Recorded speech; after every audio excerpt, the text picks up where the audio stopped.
Well, now we come to the Best Actor category, and there are 3 nominations. Joe Don Baker for his portrayal of the bluff CIA man in the thriller Edge of Darkness, Ben Kingsley for his role as Silas Marner in the adaptation of George Eliot's famous classic, and Bob Peck, who played the embittered policeman hunting his daughter's killer, who becomes caught up in a nuclear free-for-all, again in Edge of Darkness.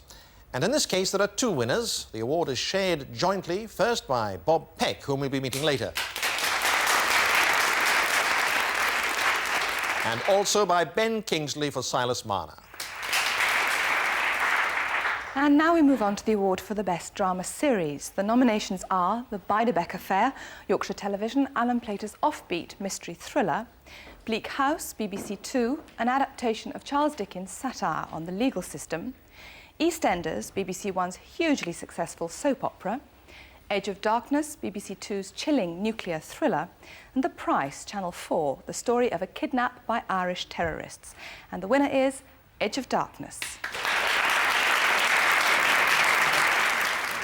Well, Edge of Darkness had an almost unprecedented success rate in television. With me from the Broadcasting Press Guild is Stuart Lane. Stuart, what exactly was the success rate? How do you measure the success of something like that? Well, I think there were 2 main factors involved in the success of Edge of Darkness. Troy Kennedy Martin took some very, very emotive and topical issues, such as the issue of the nuclear industry, the issue of closed government, the issue of the whole factor of secrecy with regard to what's going on in the nuclear industry, and enclosed it with a marvellous suspense story. It was so marvellous because you didn't really know what was going on most of the time, which made it most compulsive viewing, with brilliant performances. And I think the whole structure of the programme gave weight to its success. I think the second factor is that Edge of Darkness was really part of a skein of programmes by the BBC, which is often accused of being pro-establishment, which in effect were very critical of closed government. We had Dead Head just recently. We had the German film about an atomic radiation link by a transporter. And next Sunday, BBC Two runs The Russian Soldier, which is about a leakage of chemicals from chemical warfare experiments. And also part of its success, it was repeated very shortly after transmission on BBC Two and BBC One. And if we hand over to Bob Langley now, I think he's got the star of Edge of Darkness with him. Well, indeed, Bob Peck is the joint winner of the Best Actor Award, and I also have Michael Waring, who's the producer. Interesting listening to what Stuart Lane was saying there. Do you think that the writer Troy Kennedy Martin was in fact using the thriller genre as a kind of vehicle to say something that he personally wanted to say? Yes, without doubt.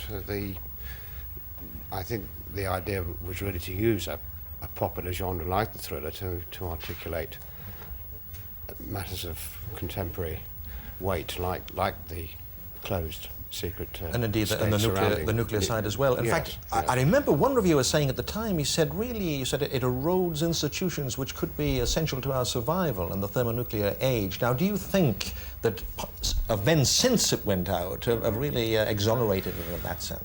Well, events continue to illustrate the series. I mean, as one seemed to be reading all the time we were making it, there were regular articles about either nuclear waste or potentially private dumps of the stuff, and one reads about the stream of nuclear accidents. So you would have you might be overtaken by events, nearly every day since. Well, there's always the problem when you do a contemporary story for television, because of the long gestation time, that one is sometimes frightened of being overtaken by topicality, because it does take 2 years to do a programme like this. The unusual thing about it was, it's one of the few thriller series which started off not with action, not with mystery, but with a very long period of, a very long focus on personal grief, Bob. And I would have thought that that would be a very difficult thing to play, where you have nothing but your eyes to work with, because the camera's really close up on your face. Yes, I enjoyed that experience, rather in the way that Ben was describing. Yeah. Did you have anything to draw on, though? I mean, had you experienced yourself personal bereavement? No, I hadn't, but a couple of years before I had played in a Shakespeare play called Macbeth, a character called Macduff, who undergoes the same kind of bereavement. And that production ran for 2 years, so I felt, looking back on it now, I realise that was helping me when I took on... So you drew a parallel between Craven and Macduff? Yes, I think they were motivating very much the same way. Are you able, are you able to switch off in between scenes? Because you shot it all out of sequence, and I mean, there you were. I mean, particularly through that first episode. I mean, it must have been tremendous, a horrendous thing to play, I would have thought. When they call cut, are you able then to pop into the canteen and have a cup of coffee and tell dirty jokes and then come back again and then start grieving once all over again? The caterer is an essential part of filming. I mean, when you taste their coffee, it makes you grieve. And their food. No, their food was excellent. But there was a general good humour on the programme. I think you needed to be. I needed it. Anyhow, it was a tremendous production. I really enjoyed it. Bob Peck, congratulations, and Michael Wedding, thank you very much indeed. Thank you.